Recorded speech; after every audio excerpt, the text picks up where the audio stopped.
YouTube, what it do? It's your boy Reggie with the light. Welcome to another episode of Narrowminded, where I come to give you inspiration, motivation, encouragement, empowerment, and a whole bunch of light. And I also speak my mind on topics that I want to discuss. And today is going to be one of those episodes where I speak my mind on a topic that I've been wanting to discuss for a long time. And before we get started with this show, I just want to let everybody know happy Black History Month. And I salute all of my ancestors and the heroes that have paved the way and paid the deadly price in order for me to live the life that I live today. I thank you, and I can't, repay you enough. But what I can do is, speak my truth, and hopefully you smile upon me as I'm doing this, and as I'm speaking my truth, and as I'm, being the best possible person that I can be. But anyway, today's episode is going to be about the emasculation of black men, the feminization of black men. And as we all know, this all started, during slavery time. They called it buck breaking or buck breaking or whatever. Whenever a black man would, go against massa or try to escape or, try to have a slave rebellion, they will take that black man or a group of black men, and they will sodomize them in front of, their children, their family, and the other black people on the plantation. They would, cut off their private parts. They would, rape them, what I'm saying, in front of their family. And so it started then. And the whole reason why they wanted to do this is because, if you can emasculate a man and feminize a man, then and have him confused about who he is, you take his strength away, and not only that, having black men, not being able to save their women and their children from the harshness of slavery and the brutality of slavery and being in slavery in general is emasculating the black man. And a lot of black men, generations and generations, we, have been dealing with this emasculation tactics that they have been, placing on us, since that time. And how they do it now is differently. Now what they do is, they don't give us opportunities to provide for our family. And a man is supposed to provide for his family. That's just in our nature. We are providers, we're protectors. So if they take away the option to provide for your family, and they take the option to protect your family through weapons of mass destruction like guns and military and militarized police force and things like that, that's gonna psychologically weigh on a man. If I can't provide for my family, then who am I? Because that's wired in my DNA, is to provide. That's what I'm supposed to do, provide and to protect. So when another group of men take that away from me, then who am I? Am I still a man? And we black men been dealing with this since that time of slavery. And now they do it with the music, they do it with the clothing, the skinny jeans, and I'm not, maybe I'm reaching, what I'm saying, because I'm skinny, and I wear, I don't wear baggy clothes, but it's like now the type of skinny jeans that these young black men are wearing are ridiculous. I mean, they're just ridiculous. You know what I'm saying? And then not only are they ridiculous, they sagging them. So now they got the ass cheeks out with the fucking jeans cuffed up under the fucking ass cheeks. Like, come on, bro. Like, what is that about? You know what I'm saying? Like, my dad used to get on me about that shit. Like, pull up your goddamn pants. You know what I'm saying? And when I was young, I didn't realize, I wasn't understanding. You know what I'm saying? But now that I'm older, I get it now. I understand. You know what I'm saying? And it's quite disturbing to see, my young black men, even older black men, 30-year-olds, these entertainers, these rappers, they're 30 years old or older. They're in their late 20s and they're walking around with their ass out. And that's just not cool. You know what I'm saying? And, we have to realize that. We have to realize what's going on. We got to realize that these skinny jeans, the fitted pants and things like that, that comes from Europe. That's a Europe thing. They're the ones who, started that with the little fashion and the tailored suits and things like that. And of course, we got to learn from following behind Europeans. Like, we ain't learned that yet. You know what I'm saying? But, and then, they got, with the entertainment and the TV shows, like that TV show, Taraji and my man was in, I forgot his name was Luscious Lion on it. I forgot. Y'all know what TV show I'm talking about. And like I said, I don't have nothing against the LGBTQ community. I don't have nothing against them. If that's what make you happy, everybody deserves to be happy. But what I'm talking about is the tactics, the propaganda that they're putting on black men and how they're emasculating black men. And they also use our black women to do this. You know what I'm saying? And black women, don't get mad at me, but you guys are, you kind of give more respect to a homosexual black man than a straight black man. You'll give a heterosexual black man hell, but then you'll be keying with you know what I'm saying, and being buddy and all friends and doing everything with a homosexual black man. And it's like, where is this coming from? You know what I'm saying? Like, we got to understand that, as a race, as a culture, we're never going to get our liberation if we continue to lump everybody else's struggle in with the black struggle. See, when the Jews got their reparations, they didn't have to lump in the LGBTQ community in order to get their reparations. But every time, black people want to get their reparations or want to get payback for injustices that's done to us, they have to lump in all these other groups. We have to accept all these other groups along with our struggle in order for us to get anything done. They did it with President Obama. They're gonna do it with Biden. That's just the plan. They don't want to separate the two because they know as long as they continue to lump everybody else's struggle in with the black struggle, we will never get our justice. We will never get what's rightfully owed to us. This has been going on since slavery. Make a black man feel like he's not a man. Give the black woman, housing. Give her, food stamps. Give her child care. Tell her that in order to get this housing, she cannot have the black man in the home. In order for her to, and also don't give black men opportunities to take care of their family. It's all a game. It's all a tactic to emasculate the black man. And quite frankly, I'm tired of it and I'm fed up. And since it's Black History Month, this is what I'm going to talk about today.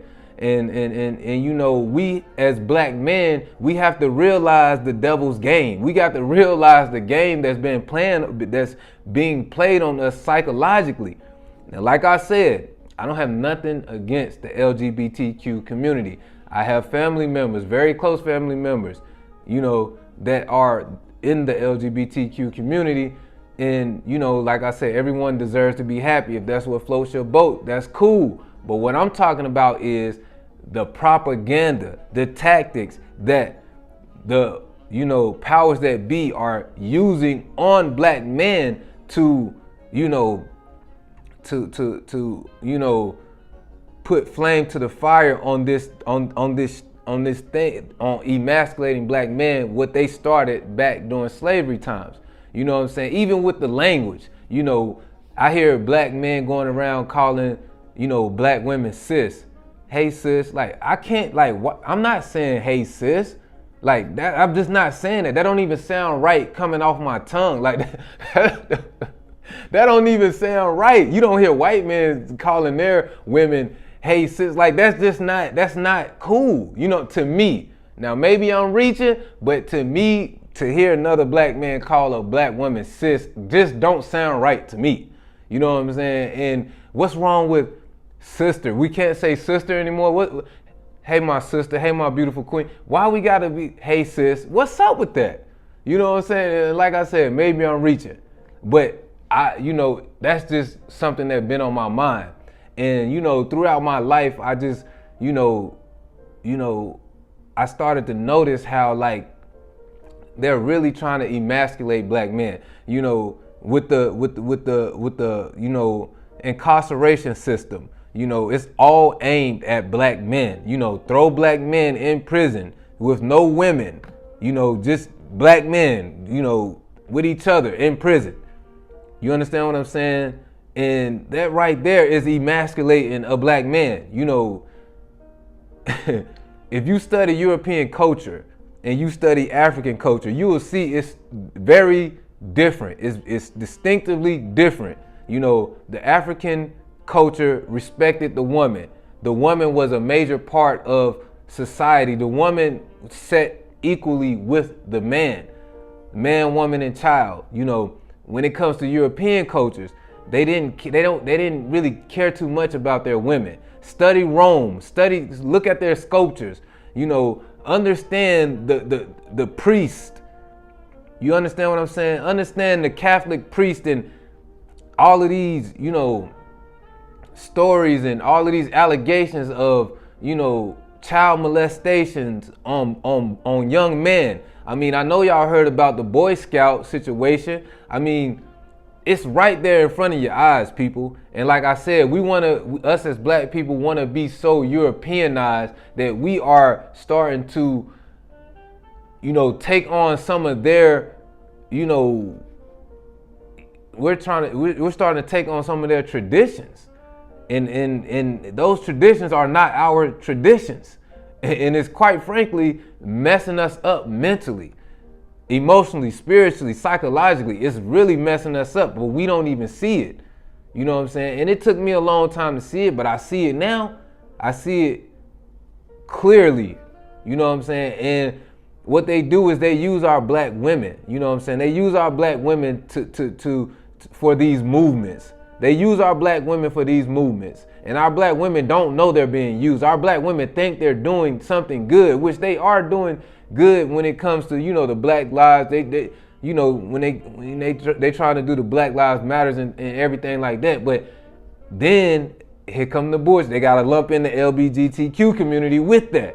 You know what I'm saying? It's always the bullshit. And I noticed that, how our black women are so cool with, black men being homosexual. I noticed that. It's like it's like they root it on. It's like they pour gasoline on the fire. It's like they pump it up. It's like they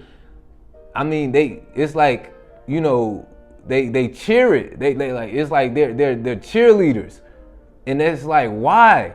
But then you complain about not having a black man. And then you complain about, black men being weak, but you are assisting another black man in being weak psychologically, mentally, and physically and emotionally. And I'm not saying, some of these, black men have mental health issues, and but some of them don't. Some of them just, that's what they do. But a lot of these black men have mental health issues. I never understood why black men like to go to jail. I never understood why black men like to go to prison. You understand what I'm saying? Even though I know it's a trap, even though I know that it's something, most of the time it's really a trap and they're forced to do that. But I've met people that just love to keep going back to prison. I'm like, bro, there's no women in prison, bro. Why do you want to keep going to prison? You know what I'm saying? It makes no sense. But guess who likes black men who comes from prison? A lot of our black women. They call them, when the black man has done a bid and he gets out of prison, the black women are happy. They call them fresh fish, and but it's like, yo, why are we championing this? Why are we? This is not cool. You know what I'm saying? And I'm not gonna be a hypocrite like I never sagged my pants before. Of course I sagged my pants before. But when I was a child, I thought as a child. Now I'm an adult, I think as an adult. That stuff, now that I look at it, I'm like, I can't believe I was like, wow, I was looking like that. When I look at these young kids, I think about when my daddy tell me to pull my goddamn pants, because that's exactly what I want to say. Bruh, pull your fucking pants up, bruh. That's fucking disgusting. I don't want to see that shit. You understand what I'm saying? But each his own. But this is my platform.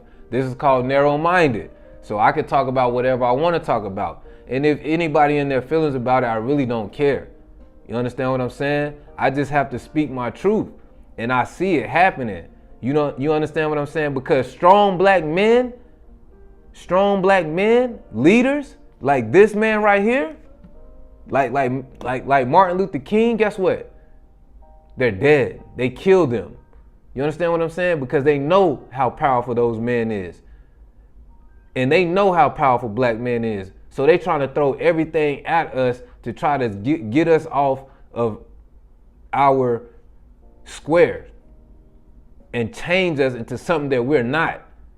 And we have never been traditionally. That doesn't come from our traditions. Study your history. Study your people. Study European history. You will see where it comes from. It's even on the History Channel. They even talk about it on the History Channel. But that's just a little short message I wanted to give today, about the emasculation of the black man. Our black women have to stop this behavior and stop, making it cool for, at the end of the day, it's not cool. You know what I'm saying? It's not cool for you to have a better relationship with a homosexual black man than a straight black man or a heterosexual black man, and you say, well, straight black men are toxic masculinity. We supposed to be masculine. That's our job. That's why the Most High created us. You know what I'm saying? It's a yin and a yang. Like that's what we supposed to do. We don't supposed to be. Yes, everybody have a feminine and a masculine side, but we are supposed to be masculine. That's why we were a man. God don't make no mistakes. You understand what I'm saying? So when y'all are and a lot of people do that stuff for attention, just to be different. But when our whatever our black women, make popular, that's what's gonna be popular. And I feel like, it's time to put a stop to that. And black women, I know y'all think y'all don't do nothing wrong, but that's something that y'all need to check yourself on. Y'all need to check yourself on that accepting that type of behavior. And I think reason why y'all accept that behavior, or the certain black, I ain't gonna generalize it, I ain't gonna say all black women accept that behavior, but the ones that do accept that behavior, y'all accept that behavior because most of the time because y'all want acceptance too. Y'all want acceptance to go out here and do what y'all want to do. Be promiscuous and not, if you have children, not be the mother that you need to be. Y'all want somebody to accept, the things that you do that you shouldn't be doing. and that community wants someone to accept them for some of the things that they doing that they think may be questionable.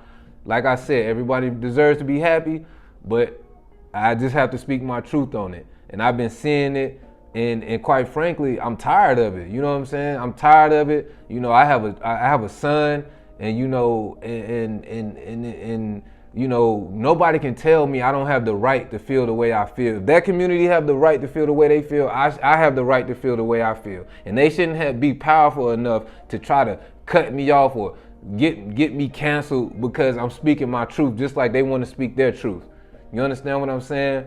But anyway, thank you for watching another episode of Narrowminded. This your boy, Reggie with the Light, where I come to give you inspiration, motivation, encouragement, empowerment, and a whole bunch of light. And I also come to speak my mind, you know. But thank you for watching another episode of Narrowminded. It's your boy, Reggie with the Light. I'm out.